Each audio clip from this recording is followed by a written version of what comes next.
নমস্কাৰ মৰমৰ ছাত্ৰ ছাত্ৰীসকল সকলো কুশলে আছা চাগৈ আগৰ ভিডিঅ'ৰ সহায়ত তোমালোকে 1ৰ পৰা 9লৈ সংখ্যাবোৰৰ বিষয়ে জানিলা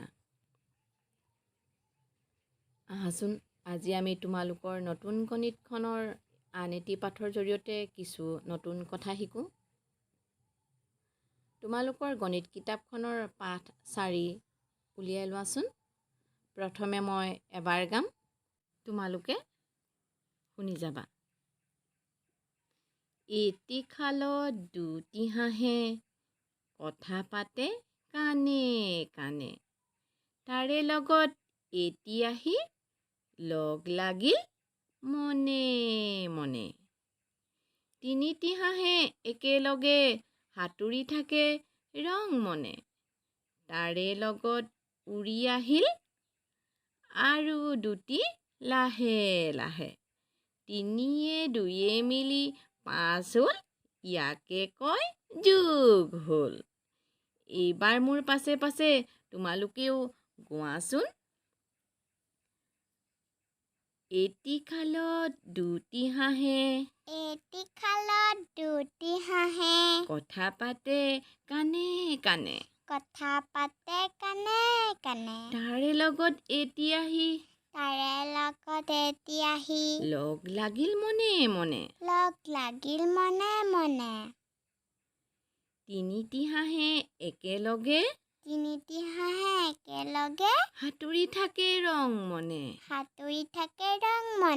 তাৰে লগত উৰি আহিল আৰু দুটি লাহে লাহে তিনিয়ে দুয়ে মিলি 5 হ'ল ইয়াকে কয় যোগ হ'ল আমি গোৱা পদ্ধতিৰ জৰিয়তে বাৰু কি বুজিলোঁ আহাচোন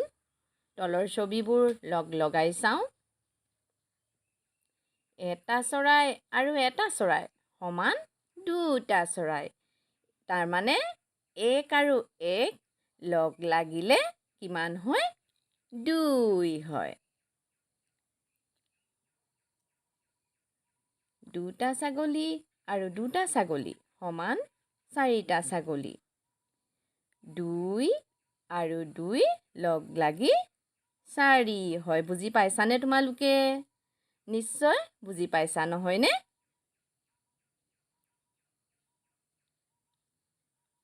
তিনিটা পখিলা আৰু দুটা পখিলা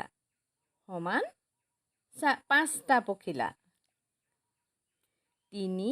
আৰু 2 লগ লাগি 5 হয়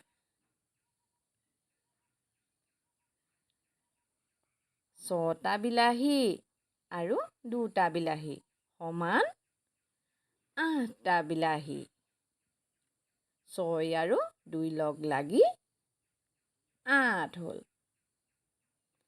ছাত্ৰ ছাত্ৰীসকল তোমালোকে নিশ্চয় বেলেগ বেলেগ সংখ্যা লগাই কেনেকৈ নতুন সংখ্যা পাব পাৰি বুজিব পাৰিছা এনেদৰে সংখ্যা লগোৱাকে যোগ বুলি কোৱা হয় ইয়াৰ পাছৰ ভিডিঅ'ৰ সহায়ত আৰু কিছু ক্ৰিয়াকলাপৰ জৰিয়তে যোগৰ ধাৰণা দিবলৈ চেষ্টা কৰিম তোমালোক আটাইলৈকে পুনৰ মৰম যাচি আজিৰ পাঠ ইমানতে সামৰিলোঁ ধন্যবাদ